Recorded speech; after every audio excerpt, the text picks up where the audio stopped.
When I was a junior in college, I was 20 years old, and I had a friend who lived right next door who's graduating, and she had an opportunity to go and teach in Mexico. Now, she'd always wanted to be a teacher, but thought she'd be a teacher in the States first. But she had this opportunity to go, and she's like, I don't know if it's a good decision for me to go to Mexico. And I was like, what are you talking about? I'm 20. You're coming to me for wisdom? You've already got a problem. But, sorry, to my 20-year-olds, love you. I'm like, what do you mean? You got to go take it. And there's like, well, I got student loans to pay off. I can make more money here in the States. I got to work on my credential. And I said, you've just got to go. And so for whatever reason, she signs up, she goes, and she's going to head off and teach history in Mexico for a year. As she's about to go, it's an interesting situation. I'm living in a museum at the time.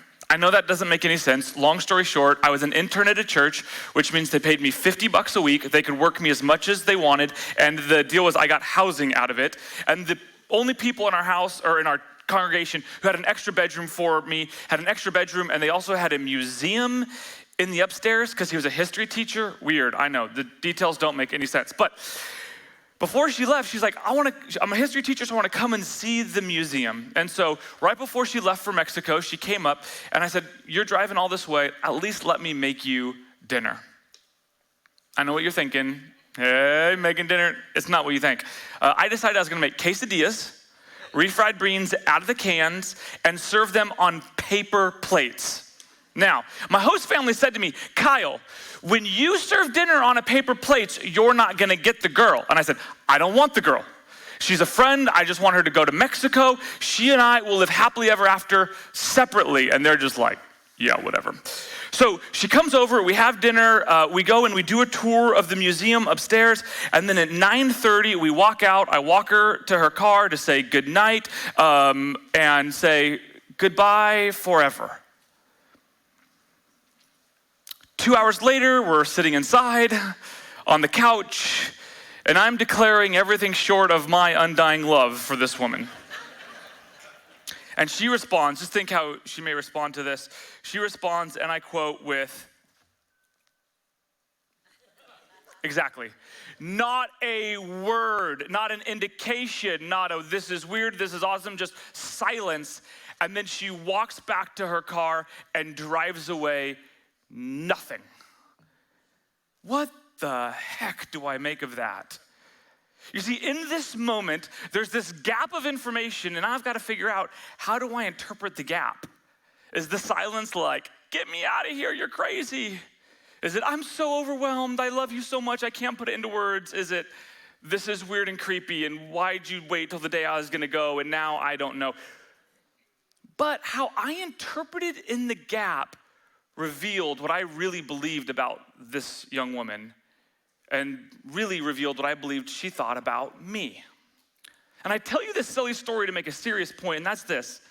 In relationships, oftentimes the thing that truly reveals how we feel is how we interpret the gaps, how we interpret the silence, how we interpret the lack of information. Think about it from a very practical situation. If you and I are getting together and I show up late, first of all, that's normal. If we ever have something scheduled, just prepare for me to be late. But if I show up late, you have a gap of information. Why did Kyle show up late? And you get to fill in the gaps, right? If you've got a positive view of me, you say, he's probably helping an old lady across the street, or, doing something great. If you have a negative view of me, you're like, this guy can't get his life together. He thinks he's so big time, he's more important than me. Same gap, different interpretation. The gap reveals what we really feel. You with me? And if that's true in our human relationships, I want to argue this morning that it's also true in our relationship with God. How we interpret the gaps, the lack of action and involvement on God's behalf begins to reveal what we really think about God. What do I mean by this? Now, if you've been a Jesus follower or a spiritual person for any length of time, you've probably had an experience where you have prayed a prayer and it has not been answered. What do I do with that? You probably asked God for direction and wisdom and it's silence. Maybe you're here like, I'm not even a spiritual person or a Jesus follower, and I look at the gaps. I see evil in the world, and God doesn't do anything. I see natural disasters and abuse, and I'm not sure which one's worse. The fact that those things exist, or that there's quote unquote a loving God who does nothing about it. But then it gets worse. It's not just when God doesn't show up. It's when you're praying for a miracle and that person on social media or in your small group is celebrating the miracle that God has done in their life, and you're like, I'm just sitting in the gap. And how you interpret that gap says a lot about what you truly feel and believe about God. And let me just be clear. If you have any sort of spiritual openness, any sense that God may be real, you have gaps in your life. I've got them, we've all got them. And I say that because as we continue this series, we're in week 3 now of a series called Encounters. And the big idea of this is the same way that people encountered God 2,000 years ago is the same way that we encounter God today. And what we're gonna do is look at the story of 3 characters who have some significant gaps with God in places where God doesn't show up, or at best shows up late to the party. And what we learn about God in the gaps reveals what we truly believe about him. So if you're here and you're sitting here, you're like, I'm praying for a miracle, or I don't know what God is doing, or I see evil out there and God's not doing anything, and I'm trying to figure out what to do in the gaps. Or maybe it's not your life, there's someone you love and care about and God's not showing up for them. This week is for you. Because what we learn about God in the gaps is gonna transform the way you experience him for the rest of your lives. So if you're willing to let the scriptures reveal what you really think and feel about God, or you're willing to let God transform you, open up your Bibles or your devices to Mark chapter 5 as we see what the gaps reveal about God and our relationship with him. In Mark chapter 5, we're gonna begin reading in verse 21. In verse 21, little side story here, Jesus is becoming more popular. He was just pressed in by all sorts of crowds, and he's like, this is too much, and he actually gets in a boat, goes to the other side of this to this lake, and when he gets to the other side, he's again just surrounded by this huge crowd that he was just trying to get away from. And in this, we pick up the story and we see 3 people with 3 very different gaps. Mark chapter 5, verse 21. Again, when Jesus had crossed over by boat to the other side of the lake, a large crowd gathered around him while he was on the side of the lake. Sorry, can't read. Here we go, let's go. Then one of the synagogue leaders named Jairus came, and when he saw Jesus, he fell at his feet and pleaded earnestly with him. My daughter is dying. Please come and put your hands on her so that she may be healed and live. I don't know if any of you can relate with this. If you've got kids, you probably understand this statement. I heard someone say to me once that you are never happier than your least happy kid. Now, I don't think that's absolutely true, but there's absolutely truth to it, if you know what I mean. You can imagine what this man Jairus is feeling. And when he says he's a synagogue leader, he's not a priest who's officiating sacrifices. He's not a rabbi who's teaching, but what he is think about, he is the executive pastor of the local synagogue. He's doing the administration. He's overseeing prayers. He's making sure everybody and everything is in the right place at the right time. He's well respected in the community. He's probably been given this job because he was a star in Sabbath school growing up and memorized the scriptures and had an understanding of the Torah better than others. And it wasn't just his understanding, it's the way he lived it out also shined above all of his peers. And so they said, hey, we want you to have this place of honor and respect. And when he said, hey, you're doing this, people listened. And hey, it's your job to go and pray for that, people did it. And hey, it's your job to go and pass out food to those widows, people listened. And now he's at a place where he's done everything for his daughter and nothing's happening. He's in a gap. He has prayed, he has believed, and God has not shown up. Now, him coming to Jesus could mean one of two things. It could mean that because of his understanding of the scriptures, he believed that Jesus is the Messiah and he has come to fulfill these promises. But it's also very possible that people in his synagogue did not respect Jesus, thought Jesus was a heretic, a false teacher, a showman, a conman who's trying to create some sort of division in the Jewish community. So in this, you see a man who says, I've done everything right. It doesn't quite say it, but you wonder if inside he's like, God, you owe me for this one. Or he's willing to say, I'm gonna sacrifice my reputation because I am so desperate for my little girl to be healed, and there's nothing I want more. I might lose my reputation. I may lose my role as the leader in this community, and people may disown me for following this crazy man, but there's nothing I want more than my daughter to be healed. If you are a parent, you understand this desperation. And even if you're not, you can still feel it in your bones. Verse 24, so Jesus went with him. The large crowd followed and pressed around him. Could you imagine?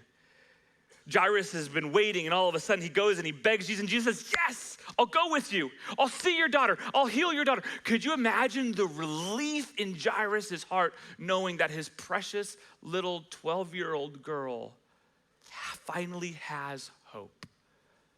I don't know if he's more relieved or more anxious to get home, but in the middle of that, there's a problem. And this is what happens. Verse 25. A woman had been sick for 12 years with a flow of blood. She had suffered much because of many doctors. She had spent all the money she had. She had received no help, but became worse. She heard about Jesus and went among the people who were following her, or who were following him. This woman, they say she's been bleeding. She's had an issue of blood for 12 years. It is not a pretty situation. There's multiple interpretations, but the most common thing is she's essentially been menstruating for 12 years straight. Could you imagine the pain? I can't, just be clear. I cannot. It's one thing when there's an iron deficiency, right? It's another thing when her body's like, I'm just not supposed to be this way. It's another thing that in that day with very primitive understanding of hygiene, if you're unclean like that, they say, hey, we don't want anything. We're not gonna touch dead bodies. We're not gonna touch people who are bleeding. Why? Because what happens is whatever is dirty in them, I could contract and I don't wanna do it. She's essentially been isolated and quarantined for 12 years. What does that mean? It means there's no dinner parties. She doesn't get to go home for the holidays. When she comes home, daddy doesn't come up and say, oh, I'm so glad to see you, sweetheart. It's no. She probably didn't, but there's some folks who are outcasts who actually would wear bells on them so you'd know when they were coming, so you'd know not to touch them. Why? Because if you touch her, then you're unclean and you can't go to dinner and you can't go to temple and you can't participate in life. Why? Because there was this belief that that uncleanliness, if you touched it, you would catch it. So we live in this constant state of quarantine for 12 years. It says she's done everything. What does that mean? There's 3 different types of categories. One is she's probably tried every medicine and herbal remedy there is. Any of you who've had any sort of pain or sickness, you've gone down the dark hole of TikTok and Google and WebMD and all those websites who are like, I don't know if this is genius or crazy, right? It's not just the herbal remedies she's taken. The medical practice is so cruel. It's everything from bloodletting, again, draining blood from her, to actually trying to cauterize parts of her that are bleeding. And maybe there's a third category. There's a superstition, it's witchcraft. Now maybe she doesn't do that superstitious stuff because she's a believer in the Torah, the Hebrew teachings. Is no. Anything that's not coming from Yahweh himself, I'm not having anything to do with it. But after 12 years of desperation, no matter how much faith she has in God, I wonders if she's tried everything. And nothing has worked. And she's even worse. And I know you think it means physically worse, and I get that's it, but I have to think emotionally worse. Spiritually worse, relationally worse. She's got nothing. She's incredibly desperate. But she says this statement that at first seems benign, but look at it. She said to herself, if only I can touch his coat, I will be healed. If only I can touch his coat, I can be healed. That must be an amazing coat. Why touch his coat? Why not touch his hair, touch his skin? Why not touch his shadow? There's actually within 100 years before this, there's another first century healer. His name is Honi the circle drawer. This is not a fake story. There's somewhere between 2, maybe 3 references, 3 different primary sources that talk about this guy. Honi the circle drawer would draw a circle, and those who actually came in the circle got healed, and those who didn't, they wouldn't. And you're like, well, that seems like a crazy story. Yes, but that's a story that's floating around. That is in her mind. She doesn't have to actually get that close to Jesus. There's other healers that if you just get close to that circle, that's enough. Whether you believe that's true or not, I don't care. That's not important. That's in her mind. But for some reason, she says cloak. Why she says cloak is significant. And all the folks in the first century know when it says cloak, there's a reference that's making. Let me walk you through the logic of the cloak here. You don't have to turn there, but in Malachi 4, verse 2, there's a prophecy about a Messiah who's coming. And it says this about him.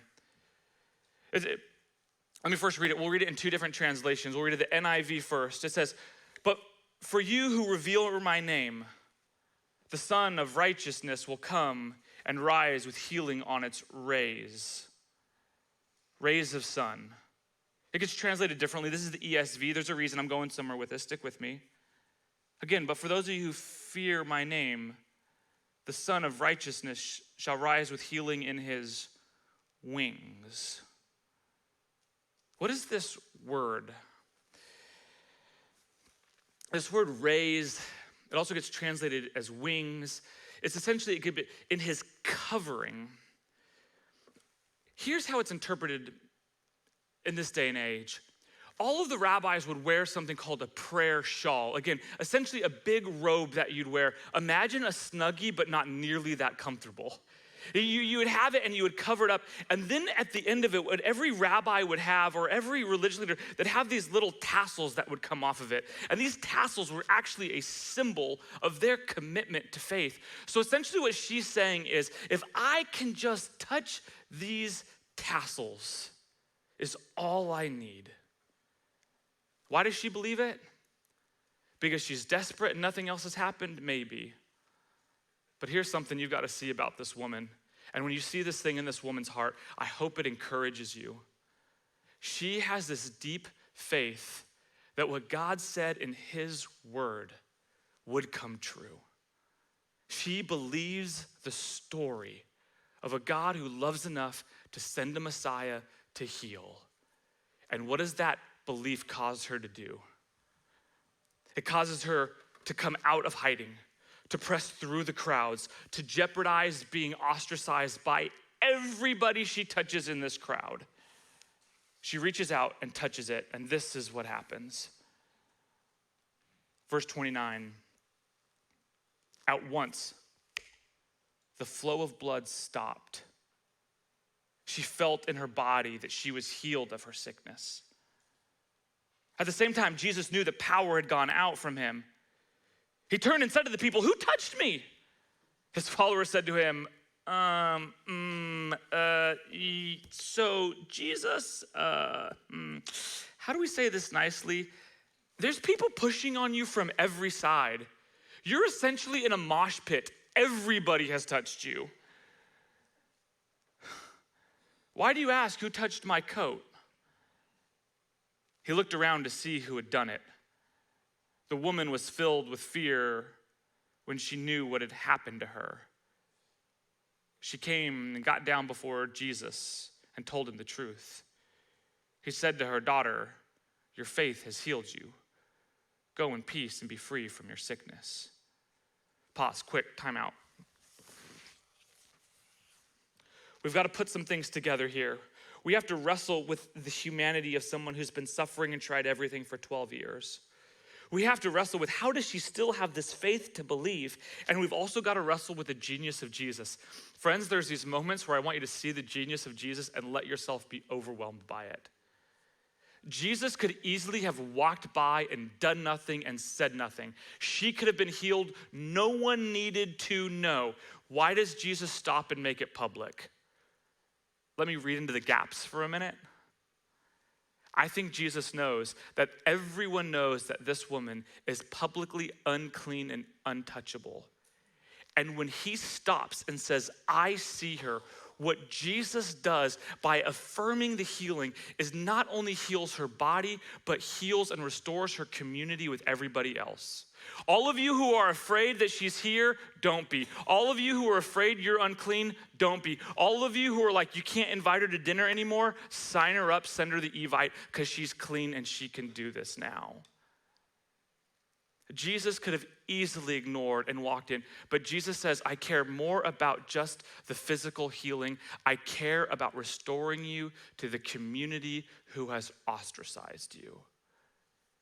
And Jesus could then be seen as unclean. Don't touch the rabbi, don't touch him. He's been touched by someone who's unclean. And this is a whole sermon in and of itself, but we're just gonna say it this way.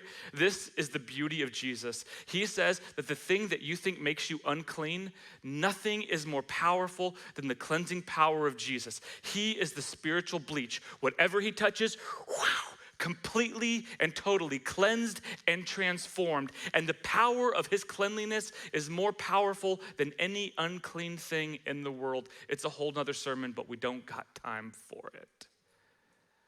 But it's the genius. Because what we're gonna see in just a second is he does the exact opposite in a second. There's gonna be a double standard here. And again, how we see the gaps are how we understand it. So let's come back to these gaps for a second. Jairus is here waiting, and now he's been put on pause. This woman is like, why did it take 12 years for this to happen? And now everybody else is like, Jesus, what are you gonna do next? Keep looking.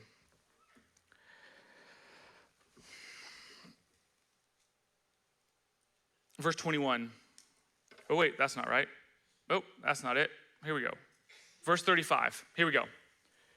While Jesus spoke, essentially when he said, this woman is clean, men came from the house of the leader of the place of worship, and they said to Jairus, your daughter is dead. Why trouble the teacher anymore? Can you hear his heart sink? Can you see the tears that no matter what, he can't hold back? Can you hear the questions of why this woman and not my little girl? Do you love this woman more? Don't you get it? I'm the executive pastor of the church. I've prayed, I've memorized scriptures, I've done everything, and I didn't break the rules. She broke the rules. She's not even supposed to be here. I came to you respectfully. I beg you in front of everybody. And she comes silently, breaks the rule, and why her? Why the rule breaker? And why not my daughter after I've done everything and I can? I've done everything in my power. And you show up for her and not for me? Why?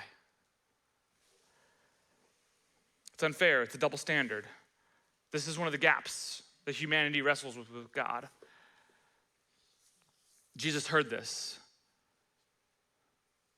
He said to the leader of the Jewish place of worship, do not be afraid, just believe. He allowed no other one to go with him, but Peter, James, and John, that's John, the brother of James, they came to the house where the leader of the place of worship lived. Jesus found many people making much noise and crying. He went in and asked them, why is there so much noise and crying? The girl is not dead. She is sleeping.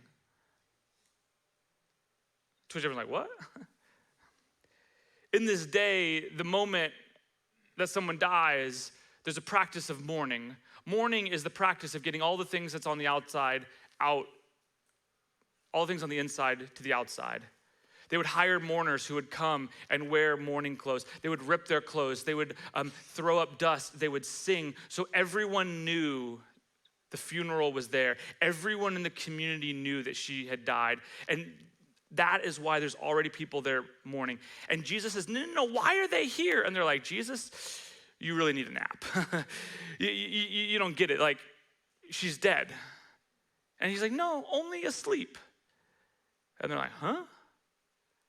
He goes on and says, tell the mourners to go home. To which I know they're thinking, do I still get paid for this? What's going on? They laughed at Jesus, but he sent them all out of the room. He took the little girl's father and mother and those who were with him. They went into the room where the little girl was. He took the girl by the hand and said, little girl, I say to you, get up.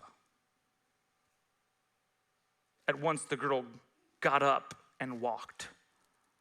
She was 12 years old. They were very surprised and they wondered about it. He spoke sharp words to them that they should not tell anyone. He told them to give her something to eat.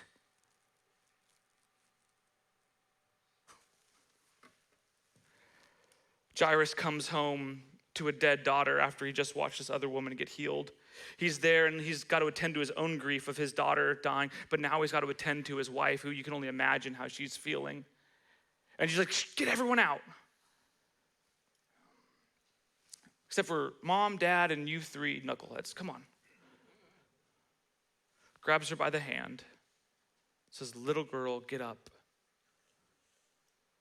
Could you imagine the moment?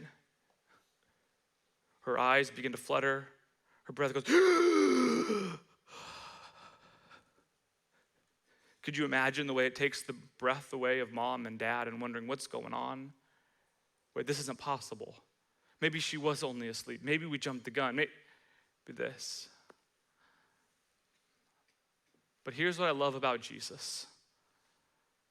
The genius of Jesus' double standard. This is what I want you to see as you interpret the gaps.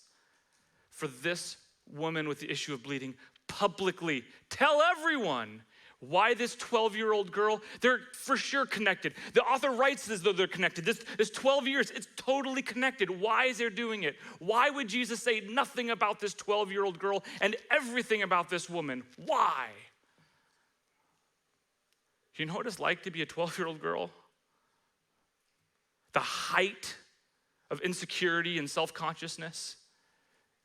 Hey, even before we had cell phones, people knew how to talk and spread rumors, especially in small, rural, religious communities. Yeah, you grew up in some of those. Imagine what it's like for her when she goes to school the next day and they're picking teams for PE. I don't want the dead girl. Imagine one day she's got to get a date to prom and all of her friends have a date and they're like, hey, how come you haven't picked her? I'm not dancing with the dead girl. A little more serious, this is the age in which she would need to find a suitor, a partner, someone to marry. Imagine what happens to her value on the open market.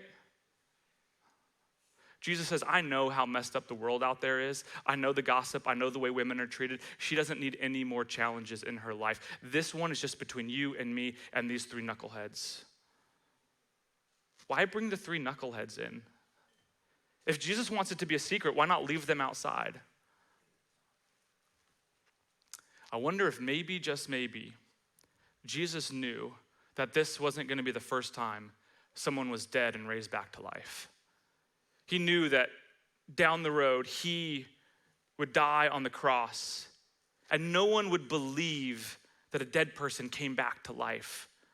But just to plant the idea in these three dudes' mind that this is possible, he brings these guys, you can't say anything, but I'm doing this because it's unbelievable what's gonna happen when I'm dead for 3 days and raised again.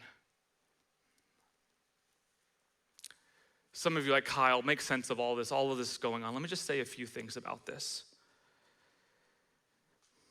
Jesus works at his own timing, but he works one at a time. He knows what Jairus needs what his daughter needs and what this woman needs is different. He also knows that what these three men need, completely and totally different. And for those of you who are there playing that comparison game, how come God answers their prayer? How come they have a better job? How come they're living happily ever after? How come I'm not? And in this world, I want to invite you into this moment that says maybe there's a genius of Jesus that you don't understand yet.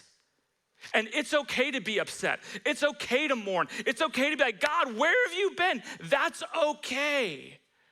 But in the moment, I want to give you enough belief to say, maybe, just maybe, God has a reason I don't understand. And let me be clear about this. When I say God, you may not understand, that is not permission to turn your brain off. What we do with pain sometimes is we maximize it and say the pain will be there forever. Or we minimize and say it's not that big of a deal. As a Christian, saying I don't understand is not a way that we anesthetize pain. I don't understand is a way that we bring our pain to Jesus and say, God, I'm angry, I'm upset, I don't get it, this is not fair. And it's in those moments where we come to Jesus with our lack of understanding, not sit back and say, oh, I don't understand, but it's not that big of a deal. That's not faith, that's passivity. What is faith? Faith is what this woman did. Faith is what Jairus did. Faith is, for 12 years, I've tried everything, but I'm not giving up yet. And because there was a promise made by this prophet Malachi 600 years ahead of time, I believe that maybe, just maybe, if I just touch his tassel, boom, that is faith. I wrote it in my notes this way because I know I'm not as clear as I'd like to be. Let me say it this way. Faith is action rooted in God-given hope.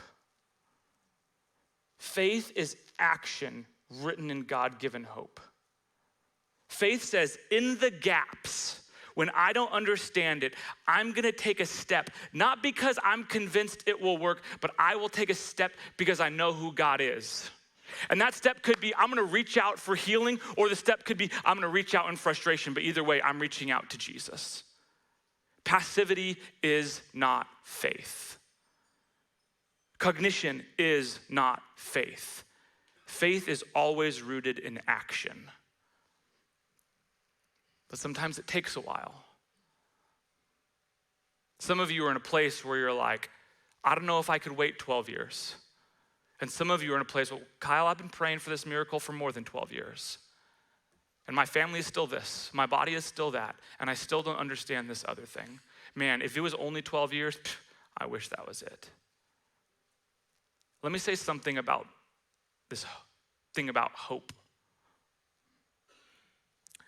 There was a study done for folks who survived concentration camps. This, for me, is the most helpful picture of hope. And they said, how come some folks in the concentration camps survived and some of them didn't?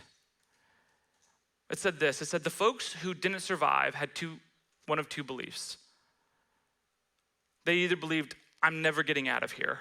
It's always gonna be this way.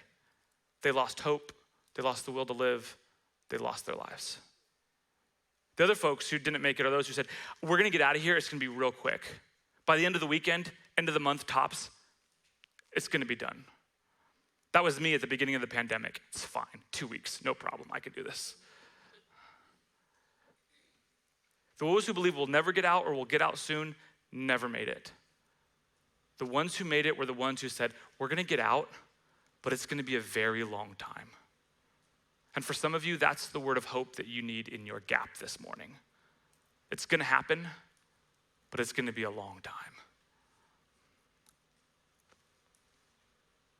How could a good God not answer? How could a good God wait 12 years? How could a good God let this innocent 12-year-old girl die? How could a good God, and it's a great question. And it's a question that you may wrestle with for a lifetime. But as we wrap up, I just want to tell a story that maybe brings some of these things together, about these gaps. Let me wrap up with this story, and hopefully you find yourself in it. This past week, I had an opportunity to go to Arizona for a pastor's retreat. There was just 7 of us.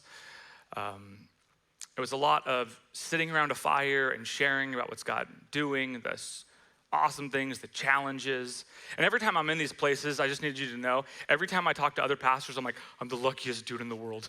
I love my church, I love my town, I love everything about this. So good, but that's not the point. There was one guy, his name was Dave. Dave went on to tell a story that just about 3, almost 4 years ago now, he was hired his first time as a lead pastor, and he started, and his first Sunday back was the first Sunday the church had regathered after the pandemic. It was a church that averaged about 1,000 folks every weekend. His very first Sunday, there's 100 people scattered throughout this large sanctuary. He's like, it was the weirdest, most depressing thing ever. I said, amen, up in there. He said, man, we knew that God called us here, and he was out and he was meeting new folks in the congregation. And one day he came back, he said, I'm not feeling so well. And he realized, oh my gosh, I think I just got COVID, but even worse, I just gave it to my wife and my 4 kids. And so they're all in there in that quarantine, 3, 4, 5 days later, everyone's feeling better. Except a week later, his wife is not yet feeling better. Hey, everyone's immune system's different, we get it. 2 weeks, not feeling better. Now it's getting weird. A month later, everyone's like, is she okay? You start praying differently after a month. 2 months go by and they realize she's still not better, barely able to get out of bed. Most days can't even go downstairs. Church elders come over to pray for her. Nothing. Month 2, people are like, are you okay? They start dropping off meals and they're praying. Month 4, still nothing. At this point, they're like, do your kids need rides anywhere? We can pick them up. We can do all that. Month 4, nothing. At this point, there's people over like, hey, what do you need? Like, they're coming over and cleaning his house, doing those things. He said, it's the weirdest thing ever. I'm a brand new pastor here, and there's people in my church that know the brand and color of my undies because they're doing laundry because we need all the help we can get. Month 4, 5, 6, 7, 8, and nothing.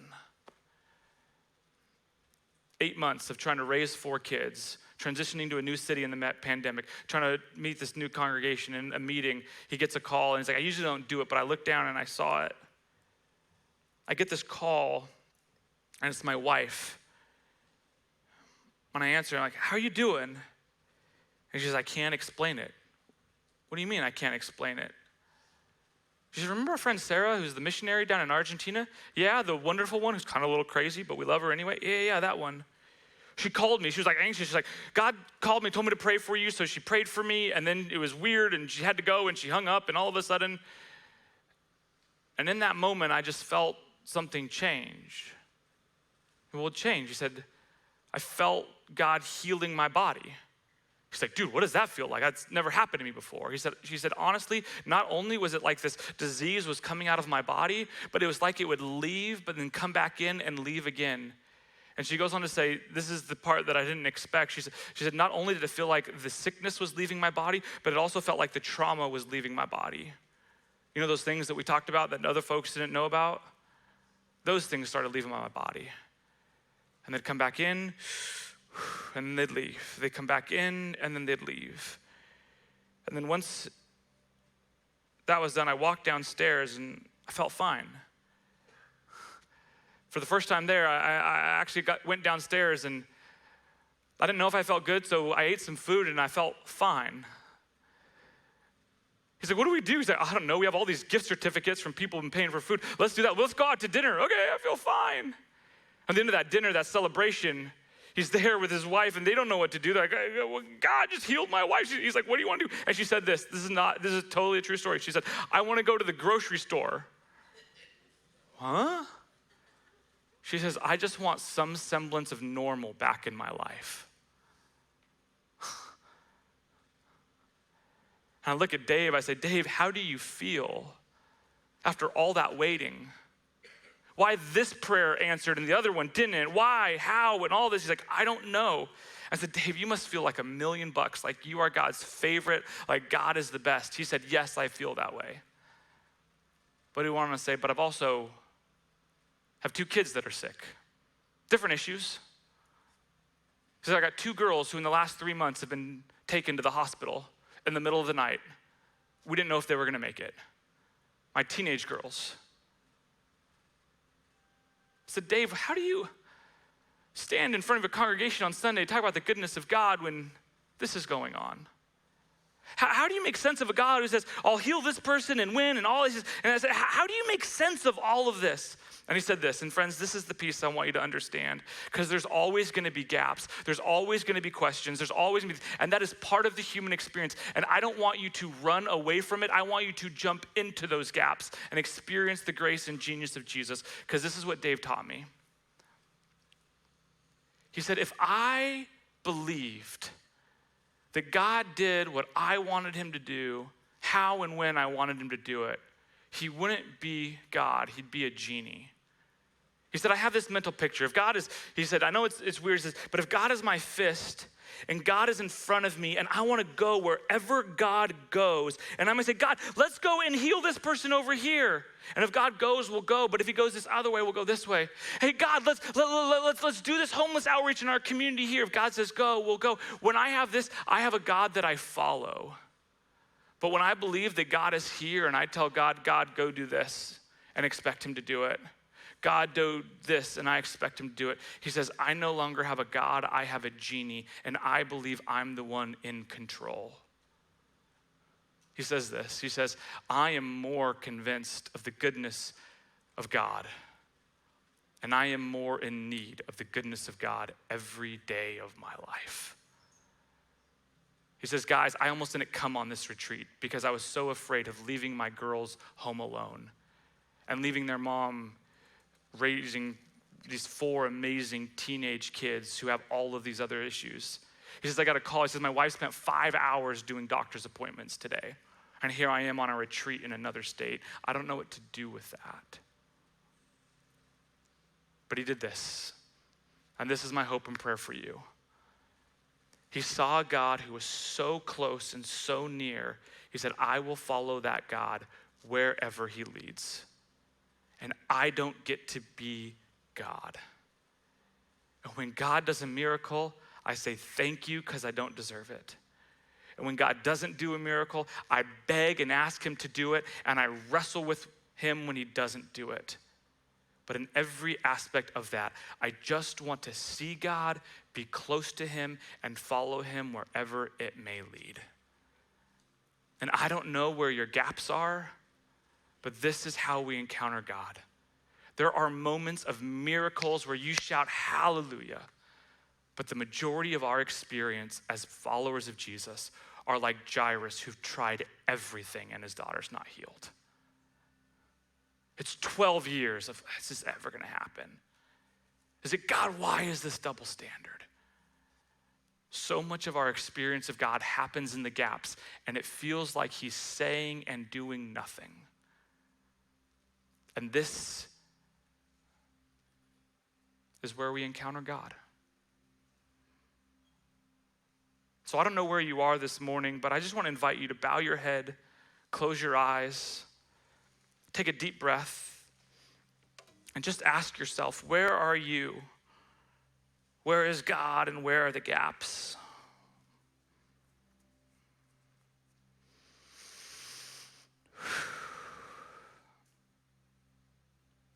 Just want to help you locate yourself in this.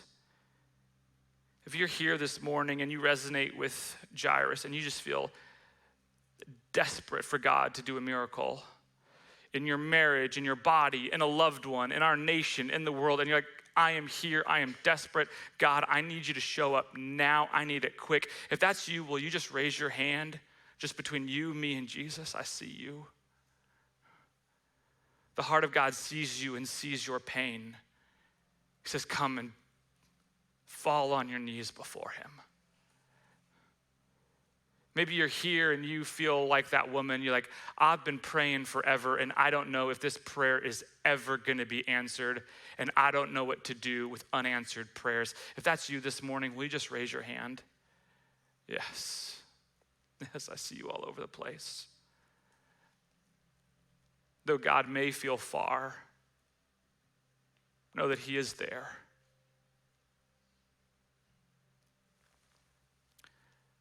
If you're here this morning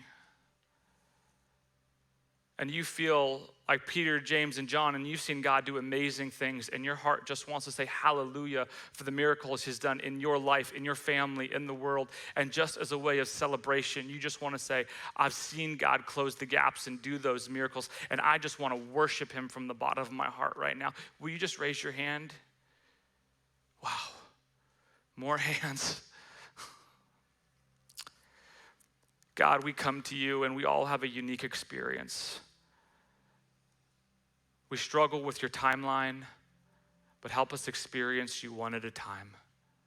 Help us bring our full heads with our questions, our full hearts with our pain, and our full faith even with the doubts. And God, in this moment, I pray that you turn our hearts towards you and teach us how to trust you and see you, even in the times of silence. God, in those gaps, draw us closer to you. In Jesus' name we pray, amen.